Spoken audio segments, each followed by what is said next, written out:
See, everything the enemy wants to do and that God wants to do and created you to do, it can always come back to the garden. That's why you continually hear me all the time, come back to the garden. There's so many applications, it's unreal. But I think what is so amazing is, if you listen to this, Satan is very strategic too. He doesn't do anything by accident. God creates this garden. And the choice for Adam and Eve wasn't between two trees. It wasn't like there was one tree of life and one tree of knowledge of good and evil in the garden. The Garden of Eden just covered the earth. So how many trees are those? Is that? More trees than you can count. And God tells Adam and Eve, I have provided for you all of these trees. You can eat of any and all of them. Could you imagine just waking up and having every tree of every kind of fruit that you can think of, every kind of produce, and you can eat any and all of it?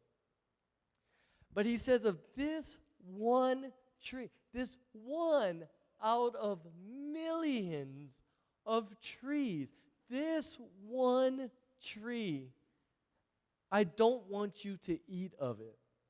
So what does Satan do? He can't mess them up unless he can do one thing.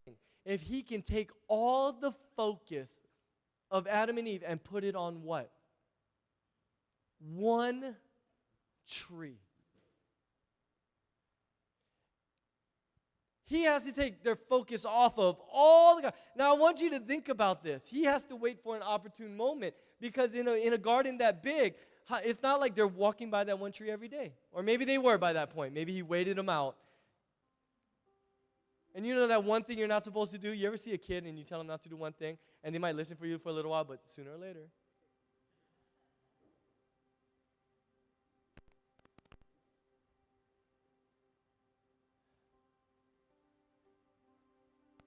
So what does he? He takes their attention. He takes Eve's attention. And he has to capture it on this one thing and take it off of all the other things that God has provided. And put it on the one thing that he hasn't. And then he starts talking about how good that thing is. And then listen to this. He says, look at how good this is. Look at how yummy it is. Look at how awesome it is.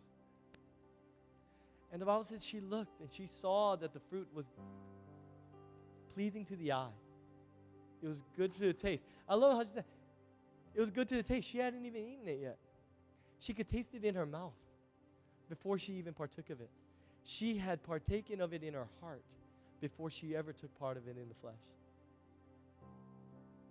How do you know the taste of something you never eaten before? And then she saw that it was good to make you wise. See, what the enemy wants to do to you is he wants to take your attention. He wants to undermine your ability to trust God to deliver in your life. So what he does is he takes your attention off of everything that he's already done for you, and he puts it on the 2 or 3 or 4 things that he hasn't yet done.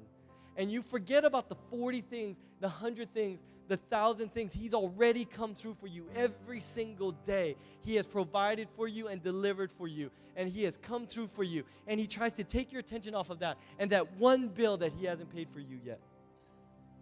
That one thing, that one prayer he hasn't answered yet. That's the one that God has said, for whatever in his wisdom, he hasn't answered yet in his infinite knowledge. And he obsesses you with that one thing. And it undermines your ability, because you look at that one thing, you forget everything else he's done for you, and you go, God doesn't come through for me. And it eats away and chips away at your confidence in him. And when you lose the ability to see God as the deliverer, the guy who delivers in the clutch, then you stop believing that he can set you free. And anytime somebody looks at you and says, God is going to set you free, you look and say, I've heard this before.